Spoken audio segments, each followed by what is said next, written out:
फडतूस, कलंक हे शब्द साधे वाटायला लागलेत। निर्दयी मनाचा आणि मनोरुग्ण गृहमंत्री राज्याला लाभला। गोळीबार प्रकरणावरून उद्धव ठाकरेंची फडणवीसांवर सडकून टीका।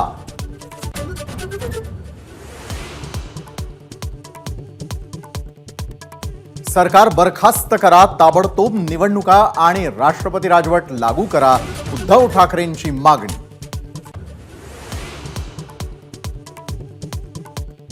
काँग्रेस नेत्यांनी घेतली राज्यपालांची भेट। राज्यामध्ये राष्ट्रपती राजवट लागू करा, काँग्रेस आणि शरद पवारांच्या राष्ट्रवादीची राज्यपालांकडे मागणी।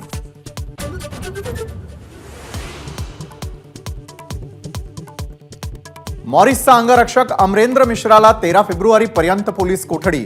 माझ्यावर अन्याय झाला, मला फसवलं गेलं, मिश्राचा आरोप।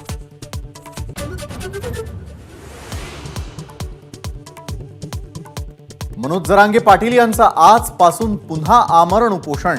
सरकारनं काढलेल्या अध्यादेशाचा मराठा समाजाला लाभ होत नाही, तोपर्यंत आंदोलन सुरूच राहणार, जरांगेंचा इशारा।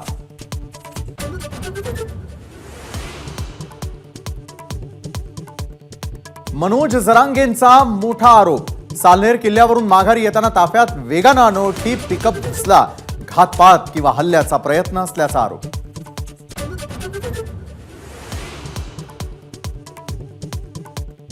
धमकीबाबत पोलिसांना माहिती दिली आहे। मी गृहमंत्री असताना धमकीचे प्रकार आटोक्यात आणले होते, भुजबळांचा फडणवीसांवर निशाणा।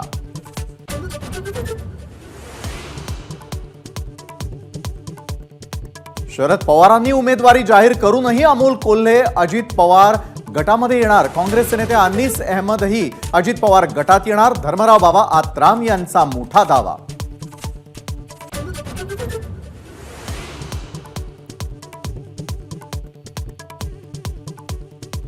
माजी काँग्रेस नेते बाबा सिद्दीकी आज अजित पवार गटात प्रवेश करणार। संध्याकाळी 5 वाजता वांद्रे इथे पक्ष प्रवेश। राज्यसभेच्या निवडणुकीमध्ये उमेदवारी मिळणार का, याकडे लक्ष।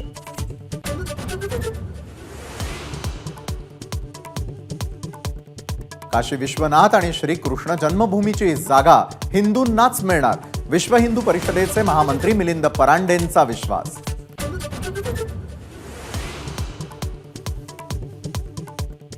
मनी लॉन्ड्रिंग प्रकरणी समीर वानखेडेंविरोधात गुन्हा दाखल। तत्कालीन एनसीबीतील काही अधिकाऱ्यांनाही बजावला समन्स।